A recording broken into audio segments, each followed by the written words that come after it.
I was in a discussion with some young women about 3 weeks ago. We were on a retreat and we were just talking about various things. And the conversation came up about marriage. A lot of young women are not getting married, not because they don't want to, but because they can't seem to find someone who um, who wants to marry them.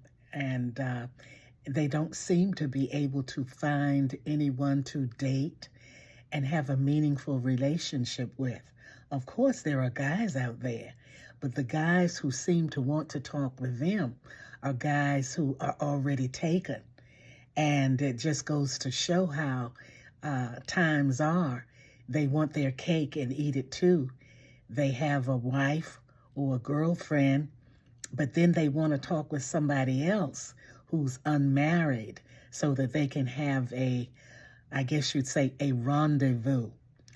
But we were talking seriously because they notice, and of course I've noticed this for a long time, that a girl will go with a guy for like 2 and 3 years. Some live together for 2 or 3 years. And I did some research on that.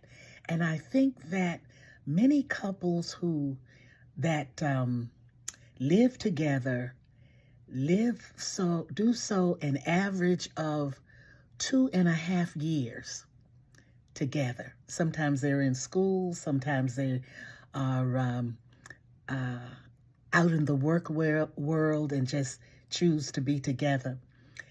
But they stay in that kind of relationship without benefit of marriage for a good while.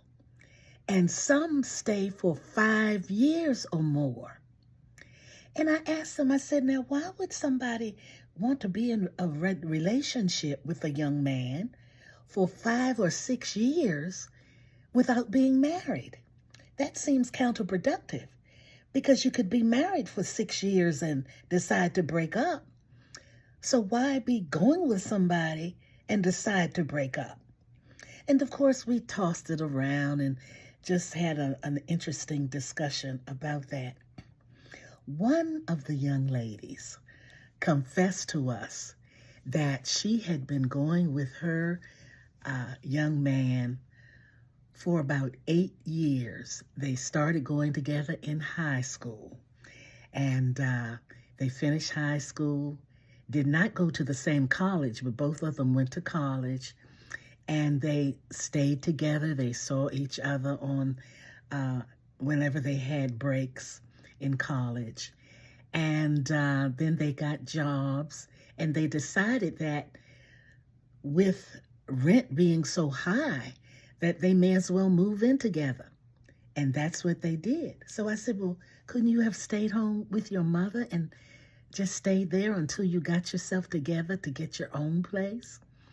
Well, we didn't think about that.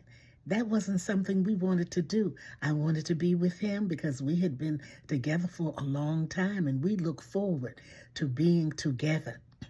So I said, well, why didn't you just go on and get married? You were out of college. You were working. Why didn't you just go on and get married? Now, I knew that I was stepping on some toes that I didn't want to step on, so I backed back. I backed off. Anyway, she went on to say that they enjoyed each other. They cooked. Sometimes he would cook. Sometimes she would cook. They shared in cleaning up.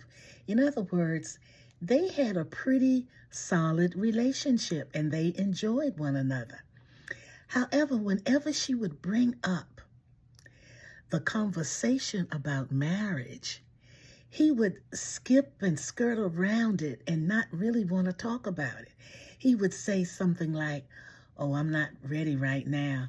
I'll be ready, but let's look at next year. Let's think about next year. And the next year would come and he wouldn't want to talk about it. And then on and on and on. So, of course, at that point, she just let it go. She said, it's not that important. We're together. We enjoy each other. Both of us are getting something out of the relationship, and I'm not going to complain, so she didn't. As time went on, she noticed that he wasn't coming home as often as he had been before. But she didn't think anything of it because guys want to be guys, and she didn't want to accuse him of anything. And then she would notice, but then she wouldn't say anything. And one day he came home and he said, I think I don't want to continue with this arrangement. I think we need to get our own places. We have enough money. You can get your place and I can get my place. She was stunned because they hadn't had that conversation. Usually if people are together, they have a conversation and kind of lead up to that. But he pounced that conversation on her and she didn't know what to say at first. So she said, well, now what's bringing this on? And he said, oh, nothing. I just kind of want to do my own thing. We've been going together for a long time, and we've been in this relationship for a long time, and we're friends, and sometimes friends have to go their own way. So she said, friends? Is that what we are? He said, well, friends with privileges. That's how I look at it. Now, here she was thinking that this friendship, relationship more so, was going to turn into an engagement and then a marriage. She had no idea that he thought this was just a friendship with privileges. That's why you have to talk to one another to find out where each other's head is. And she did not know where his head was. So she said, well, now, when do you want to do this? To separate and get our own places. He said, well, what about next month, the first of the month? So she said, well, I think I want to stay here. I think I'm going to just stay in this apartment and you can go and find another one. He said, okay. Well, I want to take my furniture with me when I go. She said, what furniture? We purchased this furniture together. He said, yeah, well, I think we can talk about it. And we can decide what I'm going to take and what you're going to take. Because we put our monies in together to get the furniture in here. Oh, my goodness, she was not ready for that conversation. She just wasn't ready. So, well, the next month, he did move out to a place across town, and she just was devastated. But do you know what?